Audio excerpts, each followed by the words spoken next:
Nós temos um problema de governabilidade, eu não quero também aqui ficar falando, é assim. Não, nós temos um problema de governabilidade. Agora, o que eu acho, para fazer a comparação com o que está acontecendo hoje, é o seguinte: uma coisa é você garantir a governabilidade em relação a um projeto. Agora, quando você não consegue enxergar qual é o projeto, aí você fala, bom, então é o poder pelo poder, ou o que nós estamos fazendo? Vou dar um exemplo que talvez seja muito claro para as pessoas.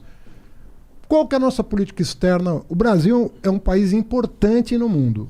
Ele é importante. Ele tem um peso específico no mundo. Qual é a nossa política externa? A gente se dá bem hoje com os Estados Unidos? Não. Questionamos até a eleição do Biden.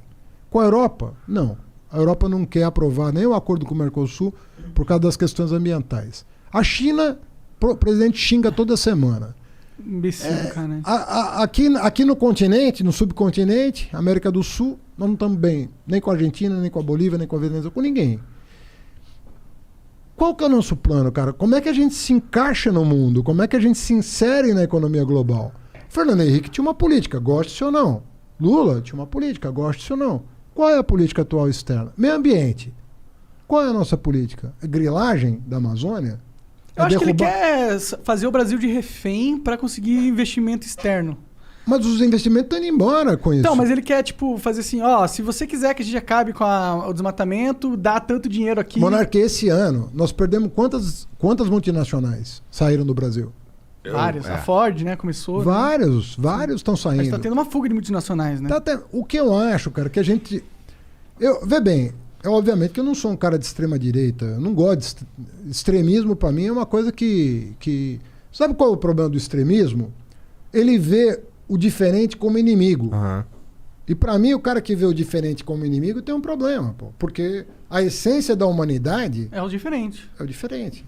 Se você fosse idêntico a mim, e você idêntico a mim, ou eu idêntico a você, qual é a graça? A graça tá justamente em que você é diferente de mim. Sim. Então, se eu passo a ver você, que é diferente de mim, como um adversário, assim, mais que adversário, como um inimigo meu, tem alguma coisa errada. Discordar é natural. Não é natural, é fundamental. Fundamental. Você ter a crítica é fundamental. Professor na sala de aula. Hoje a pedagogia é completamente diferente do que foi 100 anos atrás, que o professor ia lá com palmatória no régua. Cara, não existe. Porque às vezes a pergunta do aluno te ensina mais do que um livro. O cara te faz uma pergunta que fala, porra... Te põe pra pensar na resposta. Eu não tinha visto por esse ângulo. E às vezes é uma pergunta que pode até parecer sem sentido no primeiro momento, mas se o cara fez, você já tem que saber se você se comunicou bem. Porque se ele falou uma coisa muito sem noção, que acontece, é porque também você não ajudou. Ou o moleque tem déficit de atenção forte, né? Pode acontecer. Mas às vezes o cara faz uma pergunta pra você, você fala, caraca, eu vou ter que ler mais pra entender esse papo. E isso acontece direto, cara. A beleza da humanidade é a gente buscando, com os nossos conflitos e contradições, a gente ir achando coletivamente os caminhos. E o bacana da democracia é que, a democracia, assim, ninguém é dono da verdade. A bola tá sempre na mão do povo, que tem que tem o voto ali. É óbvio que a democracia tem todo... Eu tô desiludido com o voto pra caralho, Haddad, assim. A democracia tem todos os problemas que a gente conhece. Uma brasileira mais ainda que as outras, né? Todos os problemas que... Agora, tem melhor? Tem sistema melhor? Tem. Não. Tem sistema melhor que o brasileiro. Tem sistema melhor que democracia? Eu acho que não. Isso. Democracia direta, talvez. É a minha teoria aqui. Mas o Brasil faz pouca consulta popular. Acho que a democracia direta pra tudo é difícil. E quando faz, às vezes não respeita, Pô, teve o lance do... Não foi no governo Lula que cagaram quando os caras perguntaram se podia ter arma ou não? Teve um negócio assim. Não, teve um plebiscito. E aí o povo votou que poderia, que era permitido. E aí, mas não foi respeitado, não teve uma coisa assim. Eu também tomei por fora. Cara, teve o estatuto.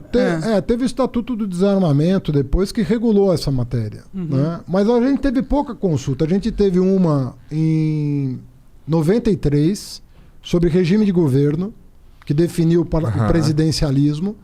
Nós perguntamos para os brasileiros se eles queriam votar para a monarquia, cara. Esse país teve a coragem de botar ali. Quer a monarquia? Topamos. Quer parlamentarismo presidencialista? Topamos. Mas tu sente que seria respeitado se a gente escolhesse algo diferente do presidencialismo? Seria. Acho total. que sim também. Principalmente total. o parlamentarismo, que basicamente é o que já acontece, só que de forma bizarra, esquizofrênica. Na verdade, a gente não. O que o povo entendeu? Que o nosso Congresso não era maduro o suficiente para eleger eles o chefe de governo.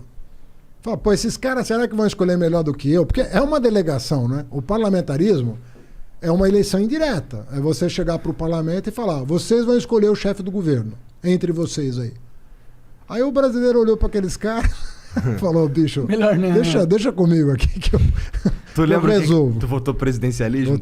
Votei por causa disso, porque eu acho que a representação do Congresso ainda precisa melhorar muito. Eu não sou contra, em tese, o parlamentarismo, nem o presidencialismo.